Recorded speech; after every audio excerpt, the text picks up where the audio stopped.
Hello everyone. मला आज तुमच्यासोबत एक गोष्ट शेअर करायची आहे. ती म्हणजे की आज आहे माझ्या पप्पांचा बर्थडे. सो मी रात्री 12 वाजताच छान असा केक कट करून सेलिब्रेशन केलं एकदम छोटंसं.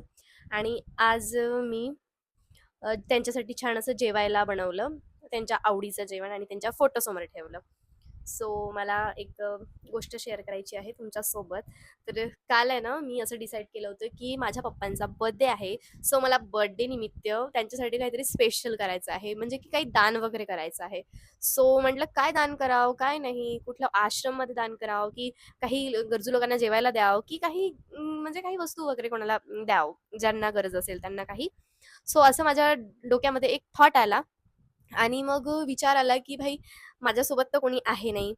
सो मला कोणी हेल्प करेल, मी आहे एकुलती एक, तर मी एकटी कसं कसं काय काय मॅनेज करेल. सो मी असा विचार केला होता की मी मंदिरामध्ये काहीतरी दान देईल. सो मग म्हटलं ठीक आहे, मी मंदिरामध्ये दान करेल. बट ना, आज माझ्यासोबत इतकी छान गोष्ट झाली. तुम्हाला सांगते, सकाळी मी उठली, स्वयंपाक छान घर स्वच्छ केलं, स्वयंपाक वगैरे बनवला. आणि स्वयंपाक बनवल्याच्या नंतर मी पप्पांचा जो फोटो आहे छान डेकोरेशन केलं आणि टेबलवर ठेवला. आणि टेबलवर ठेवून छान ताट वगैरे ठेवलं त्यांच्यासमोर. बस मी त्यांच्या फोटोसमोर ताट ठेवलं. आणि ताट ठेवल्याबरोबर झालं ओके, म्हटलं आता मी यांना जेवायला देते. एक सेकंड गाईज, माझ्या मांजरीचं पिल्लू आहे ना, माझ्या ह्या ट्रायपॉडचा धिंगाणा करून टाकला. म्हणून 1 मिनिट फक्त. हां. ये मेरा बच्चा ना इतना बदमाश है. सॉरी, खैर छोडो. जो आपला टॉपिक आपण त्याच्यावर बोलूया हा. मी त्यांच्या फोटोसमोर ताट ठेवल्याबरोबर 2 वृद्ध आजी-आजोबा आले. आणि ते आले एकदम खिडकीतून माझ्या किचनच्या, आणि म्हणे की आम्ही पंढरपूरला चाललो, प्लीज म्हणजे काही थोडं दान देता येईल तर द्या. तर मी म्हटलं काय दान देऊ तुम्हाला, तर म्हणे काही पैसे वगैरे दिले तर चालेल म्हणे. माझ्या डोक्यात असं नाही आलं की म्हटलं हे काही स्कॅम वगैरे असेल, किंवा कारण की त्यांचा चेहरा पाहून मला असं वाटत नव्हते की ते स्कॅम वगैरे करतात म्हणून. ही माझी मांजरीची पिल्ले ना असं काही वाटलं. बट असो, मी म्हटलं आज माझ्या पप्पाचा बर्थडे आहे, तर मला काही ना काही दान करायचंच होतं तसं. सो मी त्यांच्या हाती 100-100 रुपये देऊन दिले. मी त्याच्यापेक्षा जास्त, ओ माय गॉड गाइस, और अब ये वाला पागल कर रहा है. म्हणजे मला व्हिडिओ बनवू द्यायचा आहे का नाही द्यायचा आहे? हा.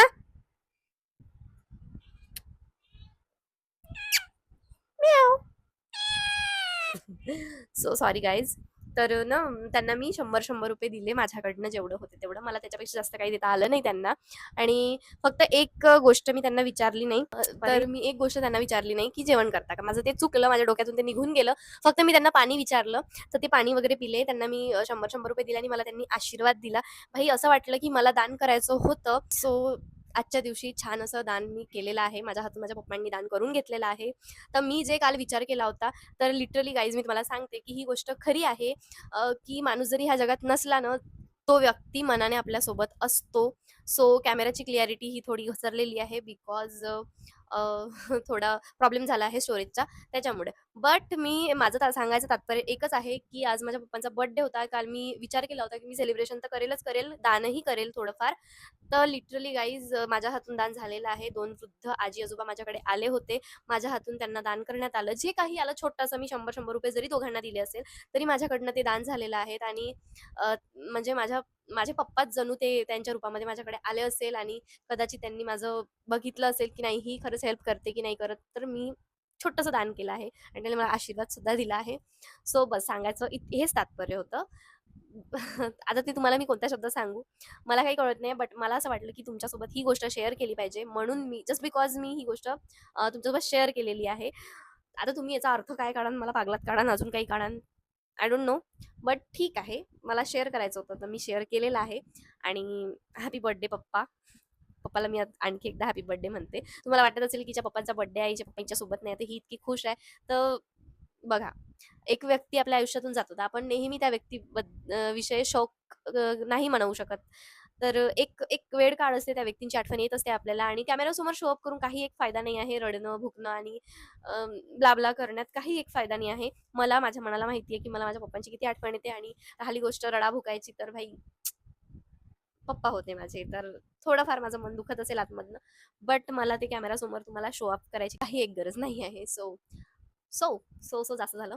तर ठीक आहे गाईज, तुम्हाला माझा व्हिडिओ कसा वाटला नक्की कमेंट करून सांगा. आणि तुमचं जर काही मत असेल याच्यावर, तर नक्कीच शेअर करा की माझ्यासोबत इतका छान असा इन्सिडन्स घडलेला आहे. म्हणजे एक छान छान स्वप्नासारखंच होतं माझ्यासाठी आज. कारण की मी काल दान करण्याचा विषय घेतला आणि आज माझ्या हातून अचानक दान झालेलं आहे. तर भाई म्हणजे देव आहे. खरोखर देव आहे. आपण आपण जर मानलं ना, तर लिटरली गाईज तुम्ही देवाला मानलं ना, तर देव आहे. असं नाहीये की देवाच्या मंदिरात जाऊन तुम्ही पूजा करा, देवाला पुंजा आणि देवांसाठी खूप काही करा. नाही. आपण खरोखर एखादी गोष्ट मनाने करायचा विचार केला ना, तर ती आपल्या हातून होऊन जात असते. तसंच की मी काल दान करायचा मनातून विचार केला, बट माझ्याजवळ कोणी नसल्यामुळं मी तो पाऊल उचलला नाही. तर माझ्या हातून आज दान झालेलं आहे. थोडंसं का होईना, बट दान झालेलं आहे. सो देव आहे ह्या जगामध्ये. तुम्ही पण माना, मी पण मानते आणि माझा व्हिडिओ कसा वाटला तर नक्की कमेंट करून सांगा. भेटूया नेक्स्ट ब्लॉगमध्ये. Bye bye.